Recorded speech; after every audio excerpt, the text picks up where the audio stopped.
Mayor মুস্তফাকে তারা আবার পুনর্বহাল করতে চায়। আপনার মতামত কি? আপনি কি চান? দলীয়ভাবে আমি জাতীয় পার্টির ব্যাপারে অত কিছু জ্ঞান রাখি না, যদিও আমার বাড়ি যেহেতু রংপুরে হওয়ার কারণে আমরা নির্বাচনের সময় দেখছি সব কিছু, যে সংখ্যাগরিষ্ঠ ভোট পাওয়ার পরেই তিনি নির্বাচিত হয়েছিল। তো 1-1.5 লক্ষ ভোটের আর কি ডিফারেন্স ছিল। কন্ট্রোভার্সি থাকা উচিতই না যে উনি মেয়র হিসেবে যোগ্য কিনা, উনি যথাযথ যোগ্যতা আছে ওনার। কিন্তু এখন তো দেশের কোথাও কোনো মেয়র বহাল করা হয় নাই সেরকম। ঢাকায়ও ঝামেলা হলো, তারপরেও মেয়র বহাল করে নেই। তো এখানেও বহাল না করেই যথাযথ হবে, নাহলে এটা তো একটা কেমন হয়ে গেল না, যে তার সাথে আর কি বৈষম্যই তো হলো কাইন্ড অফ। মেয়র হিসেবে তাকে দেওয়াও ঠিক আছে, উনি 1-1.5 লক্ষ ভোট বেশি পেয়েছে যেহেতু।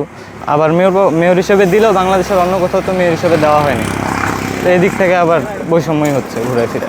হামলার ব্যাপারে তো তেমন নিউজ পাই নাই, শুধু দেখছি যে ছাত্রদের উপরে নাকি জাতীয় পার্টি হামলা করছে, এরকম কিছু একটা অভিযোগ উঠেছে যে জাতীয় পার্টি ছাত্রদের উপর হামলা করছে, আবার ছাত্রদের মধ্যে থেকে কিছু মানুষ জাতীয় পার্টির উপরে। ভাই, হামলা তো এক পক্ষ থেকে হয় না, দুই পক্ষ থেকেই। উস্কানি না থাকলে তো হামলা করার কোনো প্রশ্নই আসে না। আন্দোলনের সময়ও সেম কাহিনী হয়েছিল, পুলিশকে উস্কাইছে, পুলিশও হামলা করছে, আবার স্টুডেন্টদের উস্কাইছে, স্টুডেন্টরাও হামলা করছে। দুই পক্ষ থেকেই তো কিছু না কিছু হয়। হামলা আসলে গ্রহণযোগ্য নয়, আসলে এটার বিচার হওয়া উচিত। অর্থাৎ জাতীয় পার্টির যদি কোনো দোষ থাকে, যদি আওয়ামী লীগের অবশ্যই দোষ আছে, তারা যদি আওয়ামী লীগকে সহযোগিতা করে থাকে, তবে অবশ্যই বিচারের মাধ্যমে তাদের শাস্তি দেওয়া